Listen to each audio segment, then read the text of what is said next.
Well, we'll go ahead and shift gears to a topic we alluded to prior, which was the final regular season home game for Cedar Falls in the Dome after 46 years.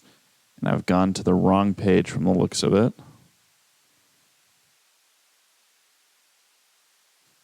We'll wait for a technical. Do we need to play some music? Technical difficulties? No, but if you hit one of those little colored pads, it does play music. Ah. You have to turn it up, though. Or, like the little graphic of where you have the dog pulling the power cable. Yeah. We're on the right screen now. We're on the right screen now. Okay. Jim. Yes. You wrote the column. It was well trafficked. Talk to us a little bit about what the UNI-Dome has meant to the Cedar Falls community and the high school football community in Iowa at large. It will go. The Dome will be, just on the last part of that question. The Dome is an important part for a lot of high school football players here. Some of them played in a lot, but it's a big deal for kids to come and get to play in the Dome. It has been that way since they moved the playoffs there. But they want to play.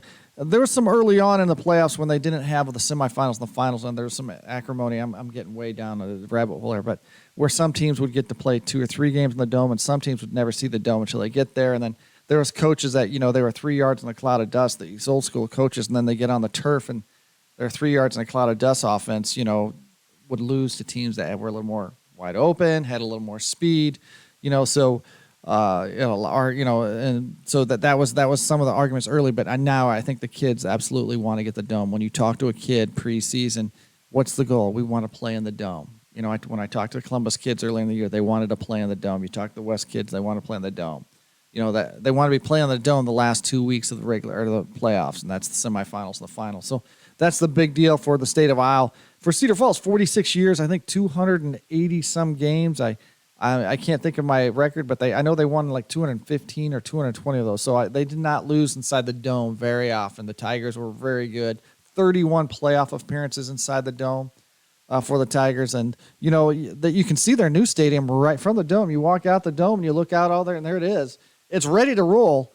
Coach Remmett will say, I'd love to practice on it right now, but there's so much construction around there they aren't getting allowed to practice on it. But it's ready to roll. If they had to host a game right now, they could. And there's no construction and people can park and everything, they could play. The turf's down, the press box is up, the lights are up, it's ready to roll. But so they played their last game there. A lot of great memories. They won a state title in 1986. It's documented well in my column there about all the. And I only probably got 10% of the stories. I'm sure there's some other stories like Jeremiah Langnecker could not share with me about that trip, but that state title. They've lost 4 title games in there. Or 5 actually title games, but Brad Remmert, their current head coach, has lost 4. He goes, I feel a lot like Marv Levy when I start talking about these games, but there's a lot of great memories from those seasons too.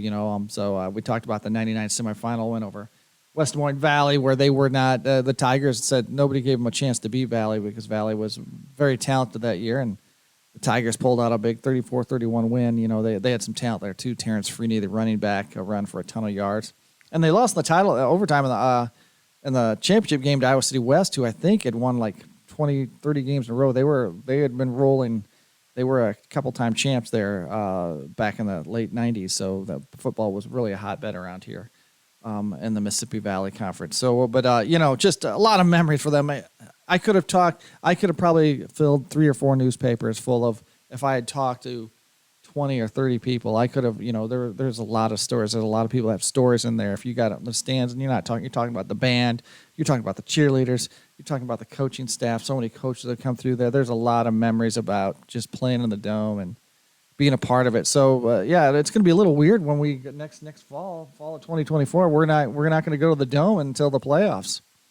And for all you youths out there that might be listening to our podcast right now, and just because he was relevant 6 years before even I was born, Marv Levy was the head coach of the Buffalo Bills when they lost 4 consecutive Super Bowls from 1990 to 1993. Though I doubt he had much to do with that, considering their kicker choked twice in Super Bowls. Might have been twice. Yeah. Laces out. No, wait, that was the Dolphins. That was the Dolphins. Yeah, so that was the reference that Jim just dropped on us right there. I don't know if everyone would have gotten that, considering I had to confirm by looking it up that I knew who that was. All right. Just, Marv Levy, I think, has a co-college connection, so just wanted to, there's some more knowledge dropped. Boom. Yeah. So, and like you mentioned, 1986 championship probably. Would you say that's probably the number one moment for the Cedar Falls football program in the Dome? I think you win a title, and that's the only title in your school program history. I think that would be a number one highlight. Especially for those kids. Maybe some of those kids that played in that '99 or that 2018 game where they lost to Dowling in the championship game, and they were up by 2 scores. That's going into the second half. I mean, going into the fourth quarter, I think they were up by 10. So yeah, that one, it's a sour memory, but they probably think about, man, we had our second title in grasp. The Jack Campbell and Logan Wolf team and Cale Loescher. I mean, that team was loaded with talent. And Ike Bucker was not on that team. He was probably already in the NFL by then. So my bad. But anyway, they had talent on that team. Just thinking of Logan Wolf and Jack Campbell and gang. So I messed it up. I messed up there. I had another name on the tip of my tongue, and it's not. It's lost. It's all right. It's all right. And as I said in the headline, a worthy goodbye, because they upset the Kennedy Cougars. Mm-hmm. Kennedy Cougars, to solidify a playoff spot, as they were only number 16 last week in RPI, and now they've moved up to 8 or 9, as Jim mentioned.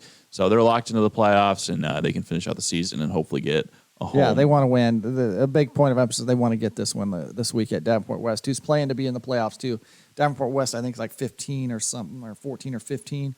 So, and they're 5-3, so they're fighting to get into the playoffs too. So they're going to want to win at home. So Cedar Falls, it's not going to be easy. They're going to have to go on the road and get a big win, and but they want to play in the playoffs, and they'd love to play back in the Dome at least 1 or 2 more times. Talking about the playoffs, cue the I don't even know which coach it was that has the playoffs. Playoffs. Who was that?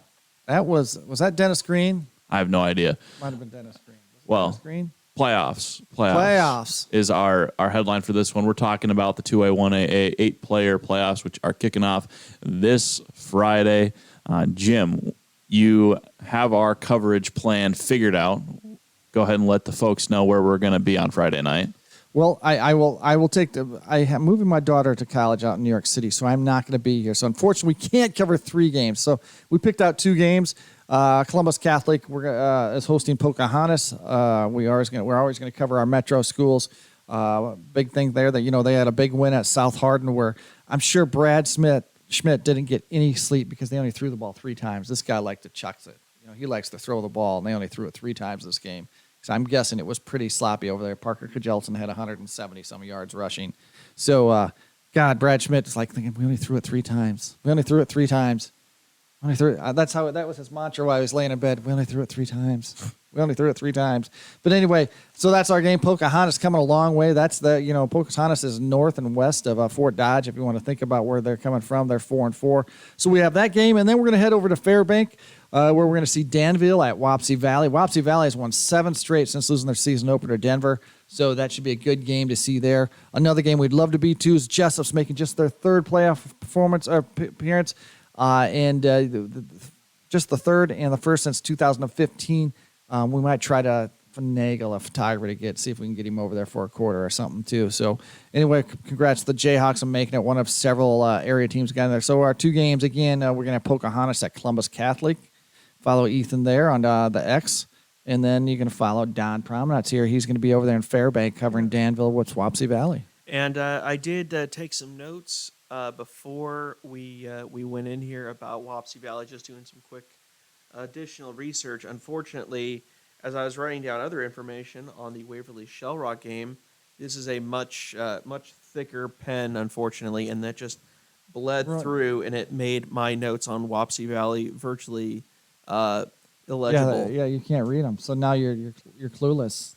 No, but I think I read Keenan Decker in there. Keenan Decker, yeah. And talking about he's been a pretty darn good QB with an impressive 118 passer rating, and then I think Trayton Sauerbross. Sauerbross, and the one thing that did survive is 896 passing yards that he's gotten. I think 14 touchdowns as of right now. Yeah, and so Ian Bazinski, a big-time player from this week, he had a touchdown reception, and he returned a kickoff, 75 yards. I only know this because I wrote up the roundup over the weekend, so I remember absolutely. I remember some of the highlights over the weekend. So they're an exceptional team. Yeah, and, 7-1, and a lot of history there. A lot of playoff appearances for the Warriors. Sorry to jump over there, you Don. But you're fine. Also won a state title in 1986. yeah, that was a good year for the. That was a good year for the Metros because we had Cedar Falls, Columbus Catholic, and Wapsie Valley all won state titles in 1 year. That was a whole lot of ink written about those things. That was back before digital stuff. We had like a 12-page section. About 6 of it was prep football championships. So hey, nobody. We didn't even know what the internet was back then. Matter of fact, I'm not even sure if it had been invented yet. Yeah, had Al Gore invented it yet? Yeah. So yeah, I thought it 1980s. was Gene Simmons. Gene Simmons. Well, Al Gore likes to take credit for that. Parker on my game Columbus matchup. Parker Shelton is the leader in all-purpose yards for Class 1A. So that is something to look out for in that game as they take on the Pocahontas area. That'll be a fun one for me because I get to do a little help for the Fort Dodge Messenger, pay them back a little bit. Also, we have 19 total area teams in the postseason. So we knew it was a good year for football as we were kind of stacking it up. We were talking about it last week, Jim and I were, when Don was out. And, it's a loaded year for us in the area. We also get, Denver, Sumner, Fredericksburg. We're making like business decisions here, picking out what games we want to go to because we just have so many that we could pick from. And so it was tough. It was splitting hairs to figure out the games we were going to. Excited. A lot of home games too. Jessup, you mentioned, is Jessup's hosting home. their game. So a lot of fun options. Hudson is taking on a tough MFL Marmac team. Grundy Center is getting the perhaps easiest game in the first round. I'm not going to try and give billboard material to Cascade at 2-6, but Grundy Center getting a chance to look at defending a title, kinda, not really. Going for a new one since they're up a class. Yeah. But defending their status as reigning state champions, maybe. Donald, you looked like you had a little comment. You were kind of leaning in. All right. No comment from Donald. So, we got some good teams. A lot of 1A teams, Sumner Fredericks at home against South Hardin. We got Denver at South Hamilton over in Jewell. And Dike New Hartford's got to go west of Fort Dodge themselves. They're going over all the way to Manson. It's about a 10 or 12-mile drive to Manson. I worked at Fort Dodge Messenger. I used to play in that Manson golf course all the time. So it's a little short drive. It was 105. It's 105 miles from Dike to Manson. Yeah, that's a hefty drive. Yeah, it is. It's almost all Highway 20 though. It's all 20. So you divided 4 all the way there. Yeah, you'll skip right by Fort Dodge, and then next thing you know, you're in Manson. So it's like the next exit. It's like the drive to Pella, which is almost all 63. There's a couple of turns there. We're not going to make fun of Don here. We're not going down that rabbit hole.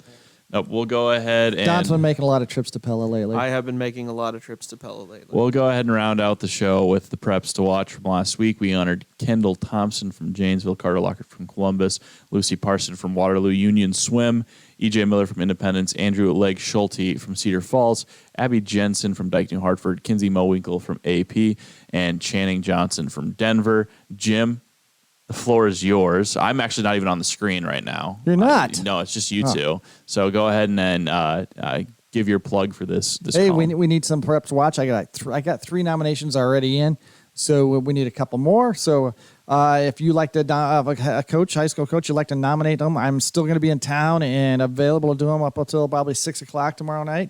So I'm going to give you 2 email addresses. So if you want to get them to me, it's jim.nelson@wcfcourier.com. And if you do not get a hold of me, I encourage you also to reach out to Ethan here, and he'll take care and finish that Preps to Watch column for me on Wednesday morning. We have till about noon on Wednesday. Just need a nice headshots, a few little facts. I think most of our coaches know what this Prep to Watch thing is.